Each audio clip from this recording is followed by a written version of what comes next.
Hello students, तो कैसे हैं आप सभी। और उम्मीद करते हैं आपका टैक्सेशन का जो प्रिपरेशन है बहुत अच्छे तरीके से चल रहा होगा। जैसा कि आप जानते हैं, पिछले वीडियो में हमने आपको रेंट फ्री अकोमोडेशन के बारे में पूरी तरह से कंसेप्ट को क्लियर कर दिया था और साथ ही साथ हमने दो सम्स भी कराए थे आपको, जिसमें रेंट फ्री अकोमोडेशन को कवर किया गया था। तो परक्यूजिट्स का जो टॉपिक चल रहा है, सेक्शन 17 इनकम टैक्स एक्ट का जो सेक्शन 17 है, उसके अंदर में परक्यूजिट्स है।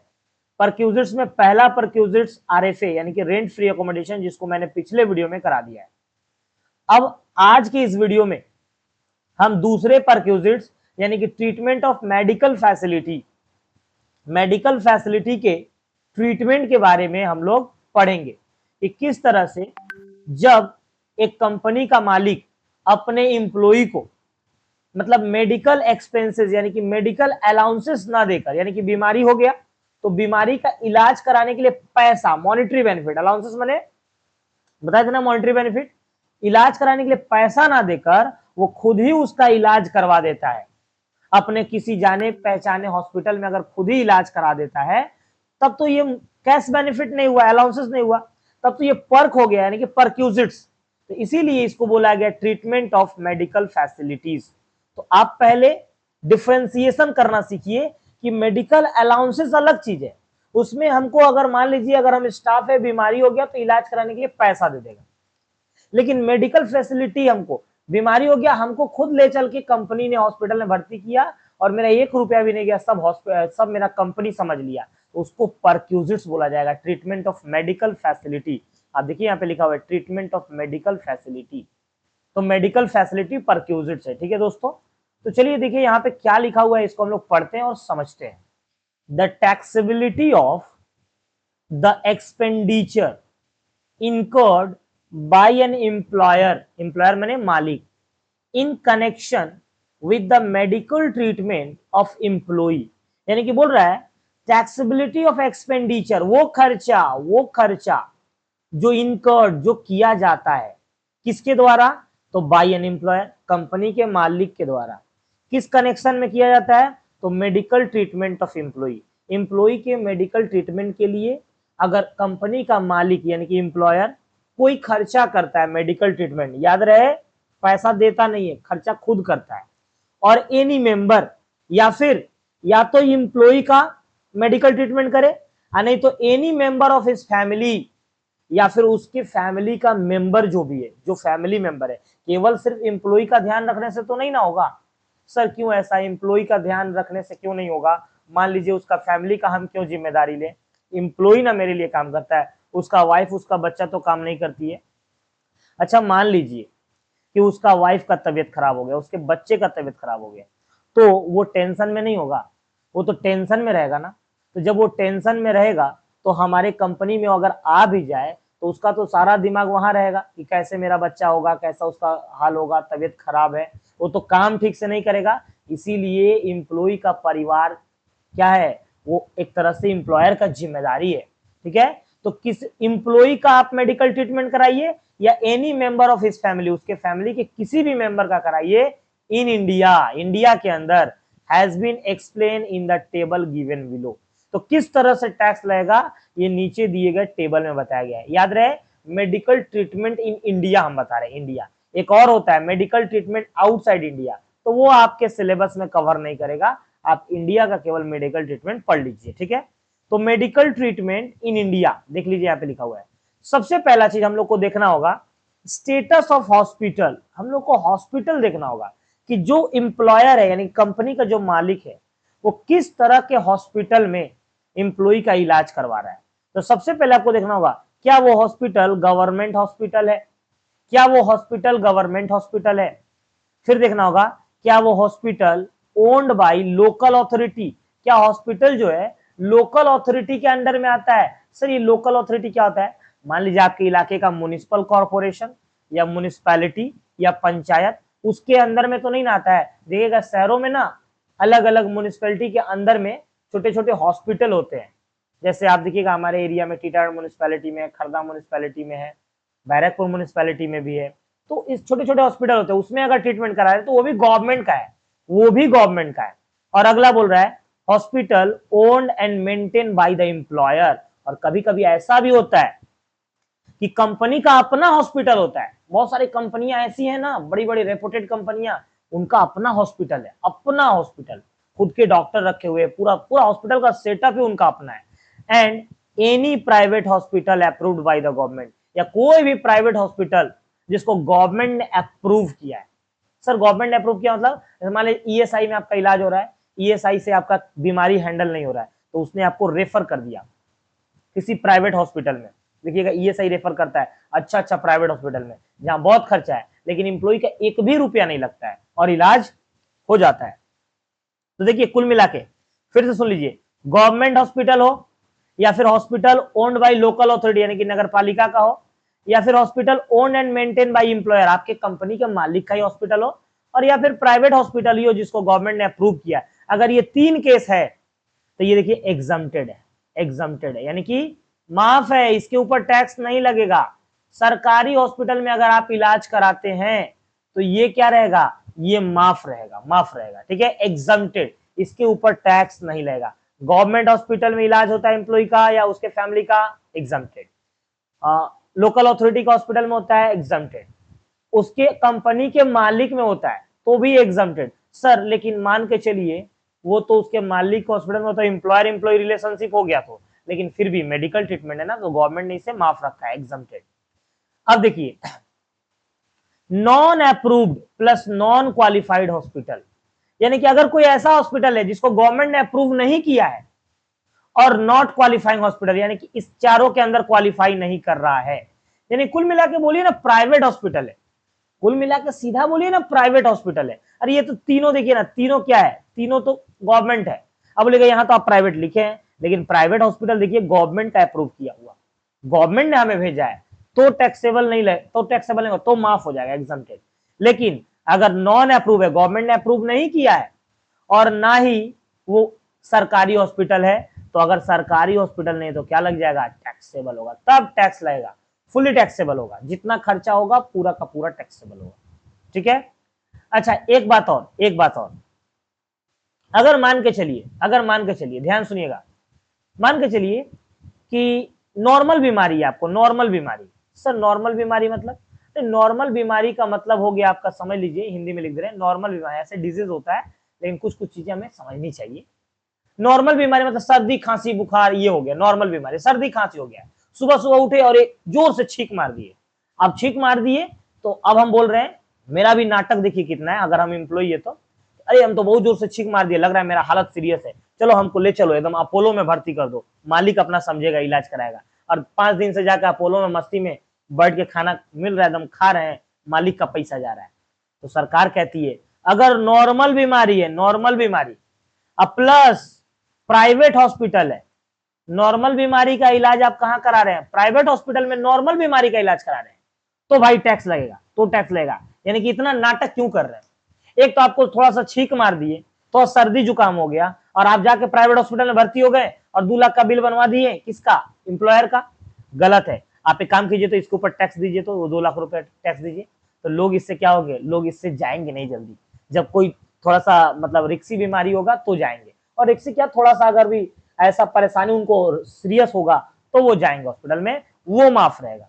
क्लियर, एक नंबर केस क्लियर। आइए नीचे 2 नंबर केस में देखते हैं, any private hospital not approved by the government, किसी भी तरह का प्राइवेट हॉस्पिटल जो गवर्नमेंट ने अप्रूव नहीं किया है, ऐसा प्राइवेट हॉस्पिटल जिसको गवर्नमेंट ने अप्रूव नहीं किया, तो क्या होगा, no amount shall be chargeable to tax, तब भी टैक्स नहीं लगेगा। अगर कोई प्राइवेट हॉस्पिटल जिसको गवर्नमेंट ने अप्रूव नहीं किया तब भी टैक्स नहीं लगेगा, लेकिन उसके लिए ये कंडीशन फुलफिल करना पड़ेगा। कौन सा कंडीशन, ये देखिए, the private hospital has been approved by the income tax authority, वो प्राइवेट हॉस्पिटल जिसको सरकार ने तो अप्रूव नहीं किया है, लेकिन इंडिया का इनकम टैक्स अथॉरिटी ने अप्रूव किया है। इनकम टैक्स अथॉरिटी बोलता है कि इस हॉस्पिटल में आप इलाज करा सकते हैं, तो वो आपका माफ रहेगा, तब वो एग्जम्प्टेड हो जाएगा, प्राइवेट भी रहेगा तो एग्जम्प्टेड हो जाएगा। और expenditure has been incurred on medical treatment on specific disease, कुछ स्पेसिफिक, कुछ खास बीमारियां हैं, कुछ खास बीमारियां हैं, अगर उनका इलाज आप कराते हैं तो under rule 3A of income tax act में उसका इलाज पूरा तरह से माफ है, यानी कि टैक्सेबल नहीं है।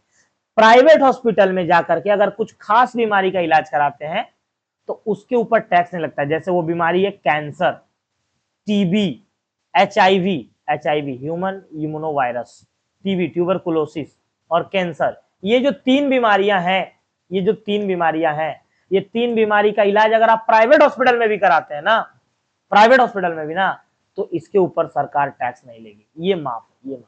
तो दोस्तों मेडिकल एक्सपेंसेस परक्यूजर्स में क्या आया, ध्यान सुन लीजिए।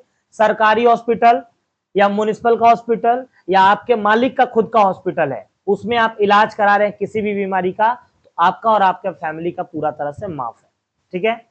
अच्छा, अगर हॉस्पिटल को गवर्नमेंट ने अप्रूव नहीं किया है और वो प्राइवेट हॉस्पिटल है और आप बीमारी का इलाज करा रहे हैं, तो भाई टैक्स लगेगा, ये देखिए, तो टैक्सेबल होगा यहाँ पे।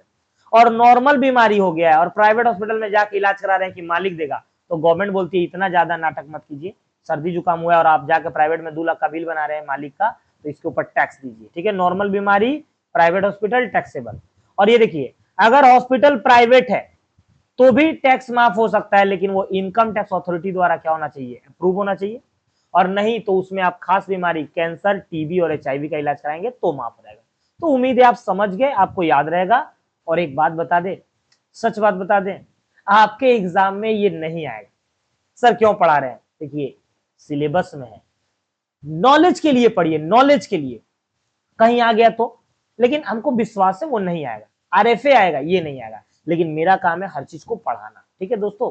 तो चलिए अब देखिए, आपसे हम सम्स कराते हैं। ये देखिए, सबसे पहले मैं आपको बता दूं, यहां पर ना हम लोग को ना फैमिली का मतलब समझना होगा। फैमिली का मतलब कि आखिर फैमिली का मतलब क्या होता है, ध्यान सुनिएगा, हम यहाँ पे लिख रहे हैं। एक्चुअली वो वाला वो स्लाइड नहीं लगा पाए हैं, लेकिन यहाँ पे हम लिख दे रहे हैं आपको। Meaning of family, meaning of family, ध्यान सुन लीजिए। फैमिली का मतलब क्या होता है, मान लीजिए फैमिली हम बोल दिए कि एम्प्लॉय और उसका फैमिली, तो फैमिली में कौन कौन आता है, फैमिली में कौन कौन आता है, सुनिए। एक तो मेरा एम्प्लॉय जो मेरे लिए काम करता है, वो हो गया। इसके अलावा उसका वाइफ, ठीक है, उसके बच्चे, चाइल्ड लिख देते हैं, चाइल्ड, उसके बच्चे, ये फैमिली में आते हैं। एम्प्लॉय, उसका वाइफ, उसके बच्चे, चाहे वो लड़का हो या लड़की हो। अच्छा, उसके फादर और मदर, उसके पिताजी और माताजी, उसकी माताश्री, ये भी उसके फैमिली में आते हैं। इसके साथ ब्रदर और सिस्टर भी आएंगे, ब्रदर और सिस्टर भी, एम्प्लॉय के ब्रदर और सिस्टर भी आएंगे। सर ब्रदर और सिस्टर तो हम कभी नहीं सुने, तो सुन लीजिए ना, ब्रदर और सिस्टर भी आएंगे, लेकिन कौन, जो डिपेंडेंट है, डिपेंडेंट, वो ब्रदर सिस्टर आएंगे, वो भाई बहन आएंगे जो डिपेंडेंट है। सर किसके ऊपर डिपेंड है, छोटा भाई है, छोटी सी बहन है जो अभी पढ़ाई लिखाई करती है, और एम्प्लॉय हम है, हम उसके बड़े भाई हैं, हम काम करते हैं कंपनी में। मेरा एक छोटा भाई है जो अभी पढ़ाई लिखाई करता है, उसका शादी विवाह नहीं हुआ है, मेरे ही ऊपर डिपेंड है, हम ही उसका सब देखते हैं, तो उसका भी इलाज मेरा फैमिली, यानी कि उसका भी इलाज माफ रहेगा, वो मेरा फैमिली का हिस्सा है। बहन भी है, अगर बहन भी, तो बहन भी माफ रहेगी अगर वो डिपेंडेंट है, उसका विवाह नहीं हुआ है तो, ठीक है।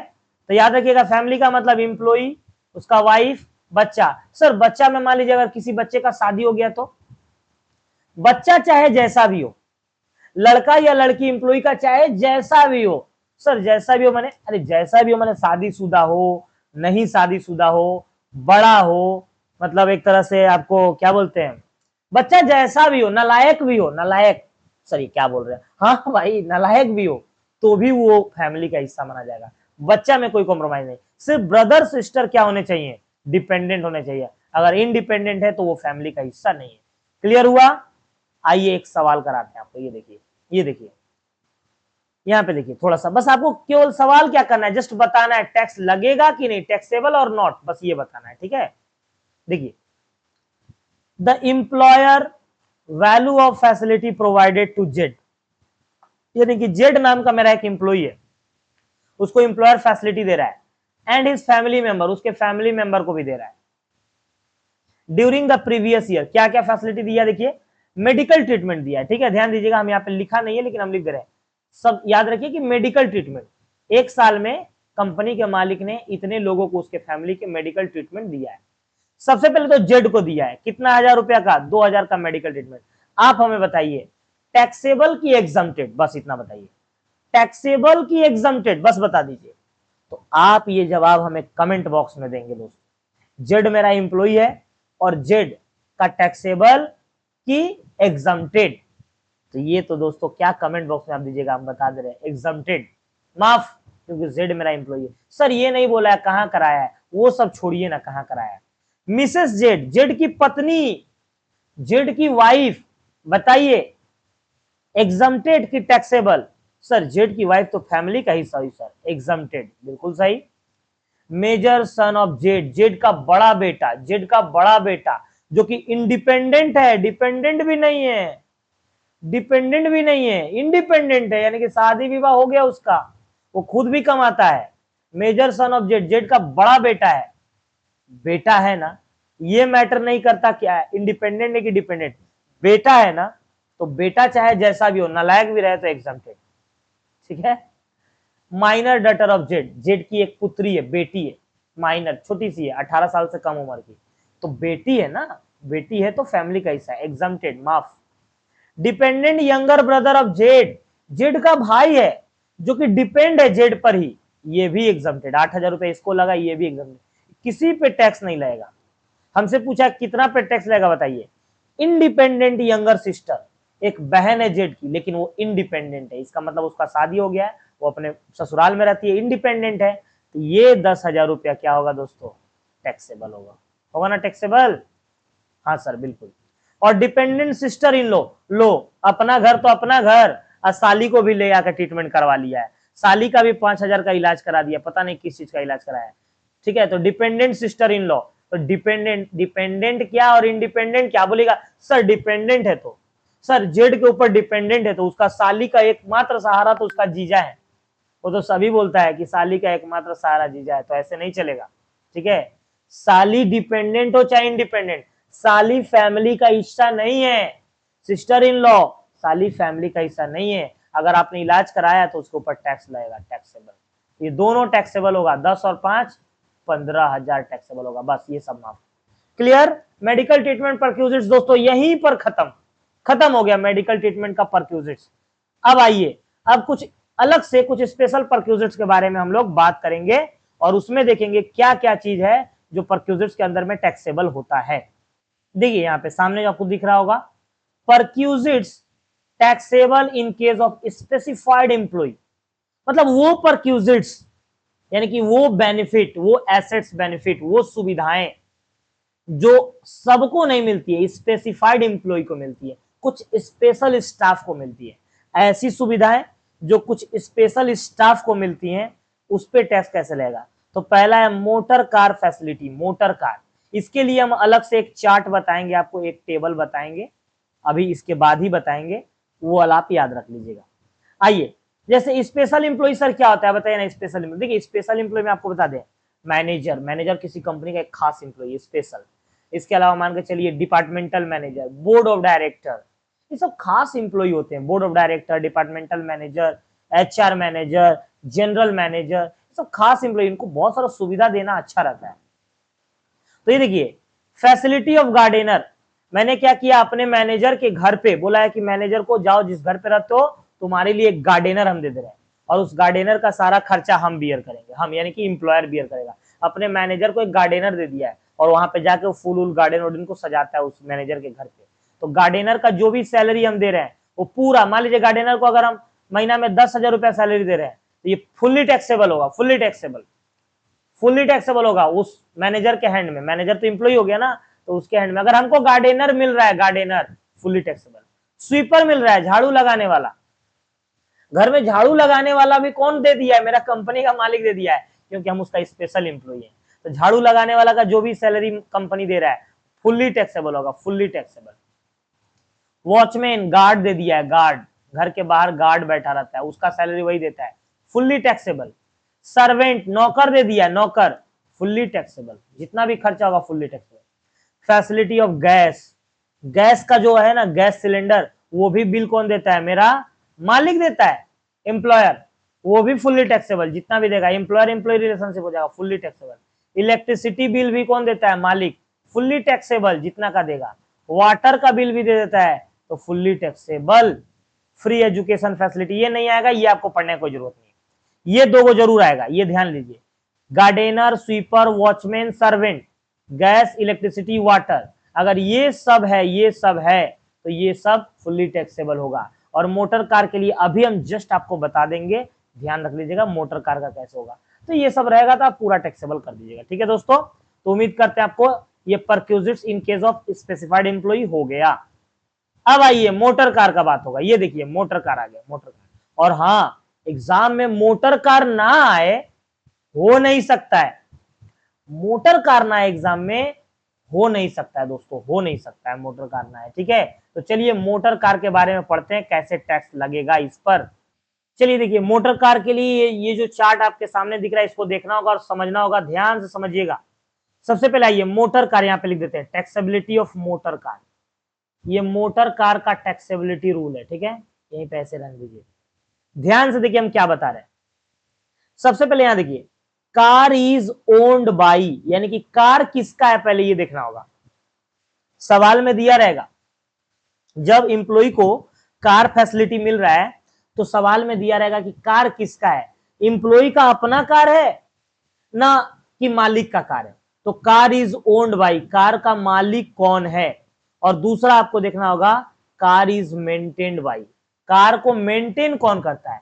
एक तो देखना होगा कि मालिक कौन है, और एक देखना होगा मेंटेन कौन करता है। मेंटेन मतलब सर, मेंटेन मतलब मान लीजिए पंचर हो जाए, मान लीजिए गंदा हो जाए, मान लीजिए उसमें तेल पेट्रोल लगे, तो इन सबको खर्चा को कौन बियर करता है, उसको बोलते हैं मेंटेनेंस। तो सबसे पहले दो चीज देखना होगा, एक तो देखना होगा कार किसका है, और दूसरा देखना होगा मेंटेन कौन करता है। तो मान लीजिए कार इंप्लॉयर का, इंप्लॉयर माने मालिक, कार किसका है, मालिक का है, कंपनी के मालिक का। और मेंटेन भी कौन करता है, मेंटेन भी इंप्लॉयर ही करता है। सर यहाँ क्यों नहीं लिखा है, वो छूट गया है। कार मालिक का, और कार में जितना पंचर खर्चा, धुलाने का खर्चा, तेल का खर्चा, सब कौन देता है, मालिक ही देता है। आप एक बात बताइए, कार मालिक का, कार का सारा खर्चा मालिक का है, लेकिन चला हम रहे, कार को चला कौन रहा है, हम चला रहे हैं। तो आप बताइए, क्या इंप्लॉयर एम्प्लॉय रिलेशनशिप नहीं हुआ। हाँ सर बिल्कुल हुआ, कार मालिक का मेंटेनेंस सब मालिक दे रहा है, कार चला आप रहे हैं, तो ये तो इंप्लॉयर एम्प्लॉय रिलेशनशिप हो गया। लेकिन ये भी तो देखना होगा कार यूज किस पर्पस के लिए हो रहा है। ये देखिए पहला कंडीशन, कार मालिक का मेंटेन भी मालिक कर रहा है, लेकिन कार यूज हो रहा है केवल ऑफिस के लिए, यानी कि केवल मालिक का जब कंपनी में जाते हैं ना, तो मालिक जो जो काम बोलता है करने, बस उसके लिए हम कार यूज करते हैं। आप बताइए, जब कार मालिक का मेंटेन भी मालिक करता है, लेकिन कार का परमिशन हमको दिया केवल ऑफिस में यूज करोगे, जहां जहां बोलेंगे काम पे जाने कार से वो काम निपटाओगे, तब तो ये एम्प्लॉयर एम्प्लॉय रिलेशनशिप नहीं है। तब कहां से एम्प्लॉयर एम्प्लॉय रिलेशनशिप हुआ, सर हुआ तो क्योंकि कार मालिक का आपको दिया। अरे तो हम काम किसके लिए कर रहे हैं, काम तो हम कंपनी के मालिक के लिए कर रहे हैं, ऑफिस पर्पस। देखिए not a perquisites, not taxable, ना ही ये परक्यूजिट्स माना जाएगा, ना ही ये एम्प्लॉयर एम्प्लॉय रिलेशनशिप होगा, और ना ही इस पे टैक्स लगेगा। लेकिन अब देखिए दूसरा पहलू, कार मालिक का खर्चा भी कौन बियर कर रहा है, मालिक, और बोला है कि ले जाओ अपना घर ले जाओ, और ले जाओ अपना घर चलाना और मस्ती करना, एकदम जीवन में कहीं भी जाना हो एकदम फैमिली लेकर के घूमो जाओ, पर्सनल यूज तुमको दे दिए, कार मेरा है। और तेल उल खर्चा जब भी तेल उल भराने का होगा हमको बोलना, हम डला देंगे, पंचर होगा हमको बोलना, बनवा देंगे, पैसा दे देंगे, और अपना खुद का इस्तेमाल करना, हम तुमसे खुश है। तो ऐसा केस में तो एम्प्लॉयर एम्प्लॉय रिलेशनशिप हुआ ना। हाँ, तो ऐसा केस में देखिए M1 का मतलब हुआ मेंटेनेंस, यानी कि आप बताइए ना, मेंटेनेंस खर्चा कौन दे रहा है, मालिक दे रहा है ना, मालिक। तो मान लीजिए एक महीना में 8,000 रुपया मेंटेनेंस खर्चा देता है, जिसमें बोलता है तेल उल भरा लेना, पंचर उंचर सब बना लेना, तो ये 8,000 रुपया देता है, और बोलता है अपने यूज करना, अपना घर पे रखना, यूज करना। तो बताइए वो 8,000 रुपया एम्प्लॉयर एम्प्लॉय रिलेशनशिप हुआ, तो ये मेंटेनेंस क्या हो जाएगा, टैक्सेबल हो जाएगा।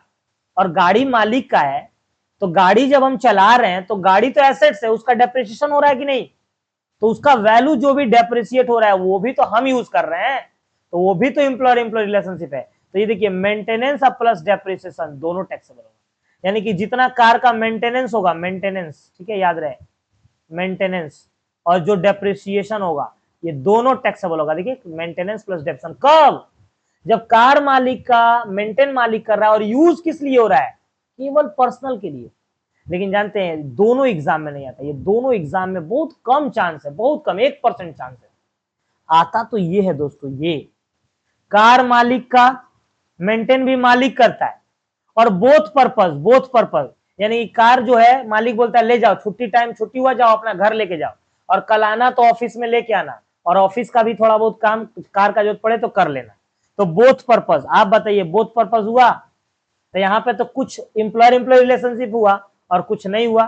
तो ऐसा केस में यही एग्जाम में ये करेगा, यही आपको बस यही पढ़ना है, ये छोड़ के कुछ नहीं आएगा, कुछ नहीं आएगा ये छोड़ के। तो बोथ पर्पस के लिए अगर कार यूज होगा तो देखिए या तो 1800 रुपया महीना टैक्सेबल होगा पर मंथ, और नहीं तो 2400 रुपया पर मंथ टैक्सेबल होगा। या तो 1800 या तो 2400। सर समझे नहीं, या तो 1800 या तो 2400 मतलब अगर छोटा कार है, कैसा कार, अगर छोटा कार है, छोटा कार तो 1800 टैक्सेबल होगा। अगर बड़ा कार है, बड़ा कार है, सुमो है, स्कॉर्पियो है, और भी पता नहीं, हम उतना नहीं जानते हैं, ठीक है। तो ये जो 2400 ये टैक्सेबल होगा।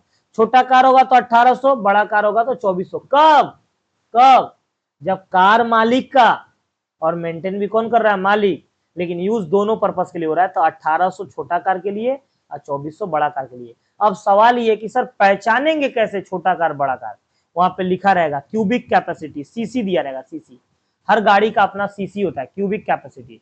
अगर 1600 सीसी का है, 1600 सीसी का है या इससे कम है, कम 1600 सीसी से कम है, याद रखिएगा 1600 सीसी से कम है तो वो छोटा कार है, तब वो क्या माना जाएगा, तब वो छोटा माना जाएगा।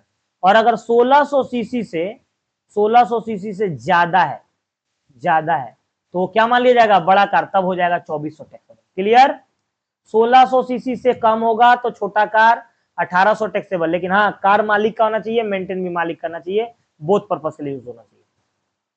1600 सीसी से ज्यादा है तो 2400 रुपए टैक्सेबल होगा पर मंथ, इंटू 12 कर देना है।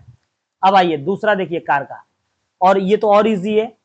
अब देखिए car is owned by, car किसका है, एम्प्लॉयर का, यानी कि कार मालिक का है, लेकिन जो तेल खर्चा, जो पंचर खर्चा, ये सब जो है मेंटेन ये एम्प्लॉय करता है। आप बताइए, कार मालिक का, लेकिन मेंटेन कौन करता है, तो सर मेंटेन एम्प्लॉय करता है, एम्प्लॉय, हाँ एम्प्लॉय करता है, ठीक है। तो आप बताइए ये पूरा तरह से परक्यूजिट्स कैसे हुआ, तो आप बताइए ऑफिस पर्पस के लिए अगर यूज होगा तो ये तो परक्यूजिट्स ही नहीं होगा, ये तो नॉट टैक्सेबल। अगर ऑफिस के लिए यूज होगा, छोड़िए इसको। अगर पर्सनल पर्पस यूज होगा, पर्सनल, कार मालिक का है, मालिक दे दिया कि जाओ एम्प्लॉय को ले जाओ अपना घर में यूज करना, ले जाओ, और मेंटेनेंस समझ में आना, कार ही दे दिए बहुत है, तेल अपना भराते रहना। तो ये जो मेंटेनेंस का खर्चा है तो एम्प्लॉय दे रहा है, तो ये तो एम्प्लॉयर एम्प्लॉय रिलेशनशिप नहीं हुआ। लेकिन कार का जो डेप्रिसिएशन हो रहा है, कार का डेप्रिसिएशन तो मालिक का नुकसान हो रहा है ना, तो देखिए ऐसा केस में केवल जो डेप्रिसिएशन हो रहा है ना वही टैक्स होगा। लेकिन एग्जाम में ये दोनों नहीं आएगा, एग्जाम में तो ये आएगा, ये बोथ पर्पस, कार मालिक का मेंटेनेंस खर्चा कौन उठा रहा है, एम्प्लॉई।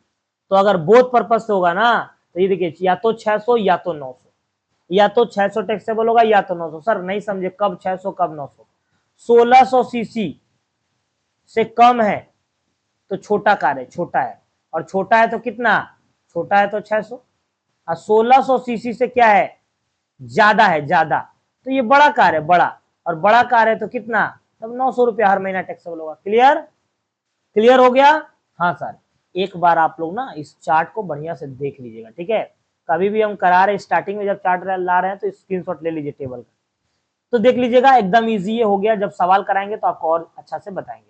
एक चीज और बता दी, इसमें छूट गया है, अगर कार के साथ ड्राइवर मिल रहा है, मान लीजिए सवाल में बोलेगा कार के साथ मालिक क्या दे रहा है, ड्राइवर दे रहा है, एक ड्राइवर, कार भी दे रहा है, कार के साथ ड्राइवर दे रहा है, तो याद रखिएगा ड्राइवर पे 900 रुपया पर मंथ टैक्सेबल होता है। हर महीना ड्राइवर का कितना टैक्सेबल होगा, 900 रुपया। अब जैसे मान लीजिए कि 600 रुपया कार का टैक्सेबल हुआ, तो 600 रुपया तो ये कार का हो गया, और 900 रुपया को ड्राइवर भी दिया है, तो 6 9 1500 हो जाएगा, 1500 इंटू 12 कर दिया जाएगा, ये पूरा कार का टैक्सेबिलिटी हो जाएगा, कार प्लस ड्राइवर। अगर ड्राइवर रहा तो, ड्राइवर नहीं है तो केवल ये चार्ट में जो बोला है वही कीजिएगा। लेकिन अगर ड्राइवर मिला है तो ड्राइवर में 900 रुपया ही पर मंथ टैक्सेबल होगा, इंटू कर दीजिएगा 12 से, या जोड़ के 12 से इंटू कर दीजिएगा। जैसे देखिए 600 900 जोड़ के 1500 करके 12 से गुना किए तो जैसे के लिए ड्राइवर पे 900 रुपये पर मंथ टैक्सेबल होगा। और हाँ, ड्राइवर जो है वो एम्प्लॉयर देना चाहिए, यानी कि मालिक के द्वारा अपॉइंट किया हुआ है। ठीक है, क्लियर। आइए लास्ट टॉपिक पढ़ेंगे और एलआईसी का टॉपिक पढ़ेंगे, और इसी के साथ हमारा परक्यूजिट पूरा तरह से खत्म हो जाएगा दोस्तों, पूरा तरह से। तो चलिए देखिए एलआईसी का टैक्सेबिलिटी कैसे बोल रहा है। टैक्सेबिलिटी ऑफ एलआईसी, ठीक है दोस्तों, ध्यान दीजिएगा। LIC paid by employer, LIC कौन पे कर रहा है? एम्प्लॉयर पे कर रहा है। ठीक है, ऑन बिहाफ ऑफ एम्प्लॉई, यानी कि एम्प्लॉई के बिहाफ में, एम्प्लॉई के बदले कौन एलआईसी पे कर रहा है? एम्प्लॉयर। यानी कि मान लीजिए हम एम्प्लॉई हैं, मेरा बदले में मेरा एलआईसी जो है, किसने मेरा एलआईसी करा दिया? किसने? मेरे मालिक ने, यानी कि मेरे जिसके अंदर में हम काम करते हैं, जो मेरा कंपनी का मालिक है, वो जो है एम्प्लॉयर, वो मेरे बिहाफ में एक एलआईसी करा दिया मेरे नाम से, और उसका जो प्रीमियम है ना वो खुद ही पे करता है। फिर देखिए इंश्योरेंस, इंश्योरेंस में भी 3 तरह का इंश्योरेंस है दोस्तों, 3 तरह का। पहला इंश्योरेंस है देखिए एलआईसी, लाइफ इंश्योरेंस, दूसरा हेल्थ इंश्योरेंस, और तीसरा एक्सीडेंटल इंश्योरेंस। ध्यान दीजिएगा, एलआईसी होता है लाइफ के लिए। हेल्थ इंश्योरेंस क्यों होता है पता है? मालिक जो है, कंपनी का मालिक हेल्थ इंश्योरेंस क्यों कराता है आप बताइए? तो हेल्थ इंश्योरेंस पता है किस लिए कराता है कंपनी का मालिक? इसलिए कराता है कि अगर उसका स्टाफ का मान लीजिए तबियत खराब हो जाए, उसका हेल्थ इशू हो जाए, उसका शरीर अस्वस्थ हो जाए, हॉस्पिटल में भर्ती हो जाए, तो जल्दी से जल्दी उसको पास पैसा का अगर कमी रहे तो वो हेल्थ इंश्योरेंस से क्या करे? इलाज करा ले, और इलाज करा के जल्दी से जल्दी वापस काम पे लौटे। हम कंपनी के मालिक हैं, आप हमारे एम्प्लॉई हैं, हमने आपका हेल्थ इंश्योरेंस करा दिया इसलिए क्योंकि अगर आपका कभी तबीयत खराब हो जाए और आप पैसा के अभाव में इलाज ना करा पाए, तो हेल्थ इंश्योरेंस करा देंगे, जिससे आप जल्दी से इलाज करा के ठीक होकर के जल्दी से ड्यूटी ज्वाइन करेंगे, जिससे मेरा फायदा होगा, यानी कंपनी के मालिक का फायदा होगा। और एक्सीडेंटल इंश्योरेंस भी होता है, हमने आपका एक्सीडेंटल इंश्योरेंस करा दिया ताकि अगर मान लीजिए आपका कंपनी में एक्सीडेंट हो जाए कोई मशीन उशीन से, या किसी भी तरह की एक्सीडेंट हो जाए, आप गिर ही जाए कहीं से, तो आपको तुरंत आपका ट्रीटमेंट हो जाए एक्सीडेंटल इंश्योरेंस से। तो ये भी मैंने अपने बेनिफिट के लिए किया है। हमने किया आप ही का एक्सीडेंटल इंश्योरेंस है, हमने किया आप ही का हेल्थ इंश्योरेंस है। याद रहे ये दोनों किया जाता है एम्प्लॉई का ही, वर्कर का ही किया जाता है। ये दोनों इंश्योरेंस वर्कर का किया जाता है। कौन करता है? करता है एम्प्लॉयर, एम्प्लॉयर करता है, लेकिन अपना फायदे के लिए करता है ताकि उसका एम्प्लॉय जल्दी से जल्दी काम पे लौटे। इसीलिए देखिए जब वो अपना फायदे के लिए करता है तो वो एम्प्लॉयर एम्प्लॉय रिलेशनशिप कहाँ हुआ? वो तो एम्प्लॉय को फायदा नहीं दे रहा है, वो तो किया है हेल्थ इंश्योरेंस की जल्दी से जल्दी ठीक होकर काम पे आ जाए, जल्दी से जल्दी इलाज हो जाए, इसका इंश्योरेंस करा दे रहे हैं तो ये काम पे लौट जाए। लेकिन एलआईसी का बेनिफिट कंपनी का, एलआईसी का मतलब क्या? एलआईसी का मतलब अगर मान लीजिए कि मेरा जो वर्कर है यानी कि वो एम्प्लॉय है वो डेथ कर गया, तो उसका बेनिफिट तो उसके फैमिली को ना मिलेगा, एलआईसी का पैसा। एलआईसी में नॉमिनी तो वो हमको नहीं दे देगा, नॉमिनी में कंपनी का मालिक का तो नाम नहीं चढ़ाएगा, अपना वाइफ का या अपना घर वाला का नाम। तो ये देखिए कहीं ना कहीं ये हो गया बेनिफिट, यानी कि ये हो गया एम्प्लॉयर एम्प्लॉय रिलेशनशिप, इसलिए एलआईसी टैक्सेबल होगा। और premium paid by employer, LIC में क्या टैक्सेबल होगा?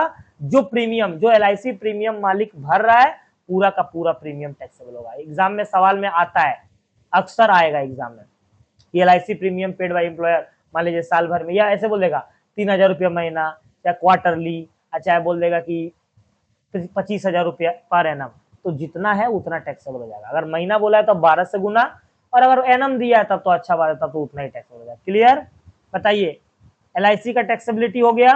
हाँ सर बिल्कुल हो गया, ये एग्जाम में आएगा। ठीक है, taxability of interest on loan, ये एग्जाम में बहुत रेयर चांस है, आइए फिर भी हम आपको बता देते हैं, बहुत सिंपल है ये। कभी कभी क्या होता है कि एम्प्लॉय यानी कि स्टाफ को लोन का बहुत जरूरत होता है, लोन का रिक्वायरमेंट होता है, और अगर मेरा स्टाफ जा करके बाहर किसी बैंक से लोन ले या फिर बाहर किसी व्यक्ति से लोन ले, तो मान के चलिए ध्यान सुनिए, पहले हम ऐसे नॉर्मल आपको बता रहे हैं, सुनिए। मेरा स्टाफ ए नाम का आदमी, जो मेरा स्टाफ है, इसको लोन का जरूरत है, लोन का मान लीजिए 2 लाख रुपए लोन का जरूरत है, 2 लाख रुपए लोन का जरूरत है, और गया ये बैंक में या फिर बाहर किसी आदमी के पास कोई भी पूंजीपति कैपिटलिस्ट, वेंचर कैपिटलिस्ट या एंजल इन्वेस्टर के पास गया और 2 लाख का क्या ले लिया? लोन। और मान लीजिए वो 10% ब्याज पे दिया, 10% ब्याज पे दिया, तो इसका मतलब 1 साल का ब्याज कितना हो जाएगा? 20,000। 20,000 रुपये 1 साल का ब्याज हो जाएगा। और मान के चलिए अपना एम्प्लॉय का लोन का रिक्वायरमेंट था, वो बेचारा बाहर जाके हाथ पैर मार के कष्ट करके लिया, तो हम कंपनी का मालिक है, हम एम्प्लॉयर है, ईआर लिखेंगे ना तो आप समझ जाइएगा, एम्प्लॉयर, हम एम्प्लॉयर हैं, हम कंपनी का मालिक है। हम बोले एक काम करते, तुमको लोन हम ही दे देते हैं 2 लाख का, लो 2 लाख का लोन लो और जाओ 10% क्या, जाओ 4% देना, जाओ जाओ तुम 4% देना। तो इसका मतलब 8,000 देना, 8,000 देना, ठीक है, 8,000 देगा वो। आप बताइए, ये लोन हम उसको दिए और ये जो है वो उतना बाहर मार्केट से लेता तो 20,000 चुकाना पड़ता इंटरेस्ट, और हम दे दिए तो 8,000। तो बताइए कहीं ना कहीं 12,000 का हम उसका बचत करा दिए, कहीं ना कहीं हम 12,000 का बचत करा दिए। तो इंप्लॉयर एम्प्लॉय रिलेशनशिप बोलिए तो कितना, 8,000 की 20,000 की 12,000, बताइएगा कितना? सर 8,000, सर आप तो 8,000 का लोन दिए ना, 8,000 का। अरे ये तो ब्याज वो हमको देगा, बाहर 10% देता, हमको 4% देगा, तो ये कहां से एम्प्लॉयर एम्प्लॉय रिलेशनशिप? ये जो बचत करा दिए ना हम 12,000 रुपया का, ये हुआ एम्प्लॉयर एम्प्लॉय रिलेशनशिप, और इस पे टैक्स लगेगा, टैक्स लगेगा, ये टैक्सेबल होगा, टैक्सेबल। तो कहीं ना कहीं सीधा बोलिए ना, 10% मार्केट रेट और 4% में आप दिए, तो ये जो 6% का बचत हो रहा है यही टैक्सेबल होगा, होगा कि नहीं? हाँ सर बिल्कुल, अच्छा से हम समझ गए सर। तो चलिए देख लीजिए फॉर्मूला, ये देखिए टैक्सेबल वैल्यू ऑफ इंटरेस्ट कैसे निकलेगा? प्रिंसिपल आउटस्टैंडिंग, प्रिंसिपल बोले तो जो लोन जो आपने दिया, मान लीजिए 2 लाख का लोन दिया तो ये 2 लाख रुपया,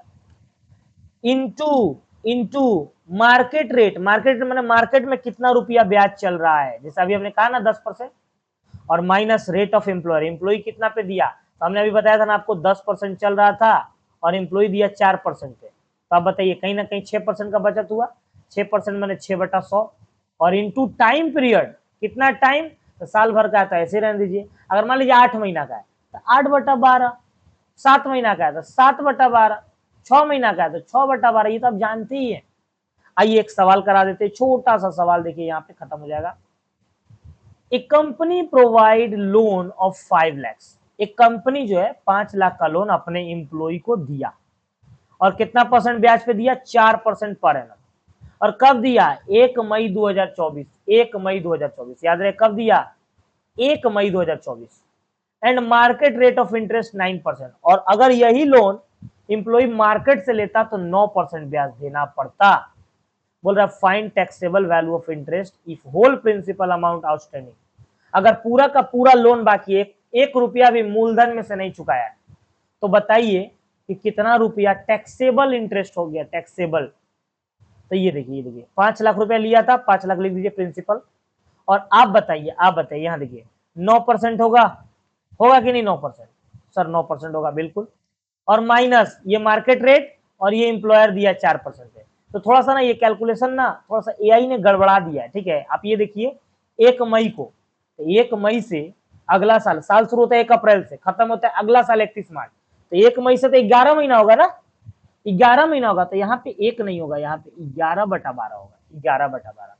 और आप बताइए 9% और ये 4%, तो कहीं ना कहीं 9%, 5 लाख का 9% 45,000, और ये 4% कितना, 20,000। तो ये ऐसे निकाल दिया है, लेकिन ऐसे नहीं, ठीक है दोस्तों, देखिए ध्यान से सुनिए, हम बता रहे हैं, इसको आप पूरा कैंसिल कीजिए, कैंसिल, थोड़ा सा ना एआई ने गड़बड़ाया यहाँ पे। आइए ना हम यहाँ बता देते, देखिए 5 lakh into 9% market rate minus 4% employer का रेट, और डिवाइड बाई 100% के लिए, और उसके बाद इंटू कितना समय, 11/12, बस सॉल्व कर दीजिए, हो गया। तो ये बताइए 5 लाख इंटू ऊपर में हो जाएगा आपका 5% हो जाएगा ना, यानी कि 5/100, और इंटू 11 में कितना कर लीजिए 12, तो आप सॉल्व कर लीजिए, आ जाएगा 22,917।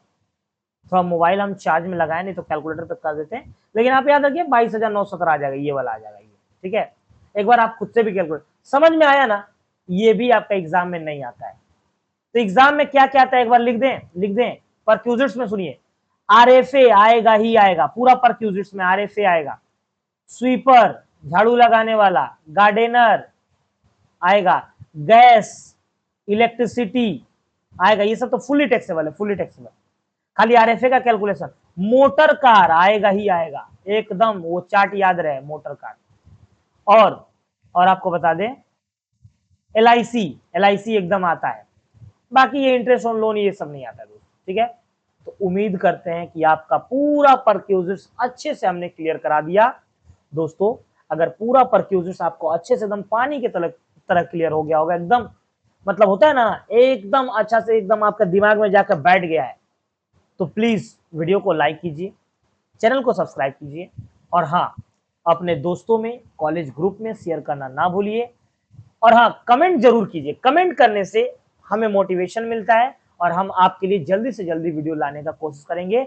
आपका कमेंट हमारे लिए इंकरेजमेंट का काम करता है, इसलिए कमेंट जरूर कीजिए। मिलेंगे अगले वीडियो में, और लास्ट पार्ट सैलरी का रिटायरमेंट बेनिफिट के साथ, और रिटायरमेंट बेनिफिट के बाद आपको 5-6 सम्स करा देंगे, एकदम 15 मार्क्स का पूरा सैलरी एकदम खत्म हो जाएगा।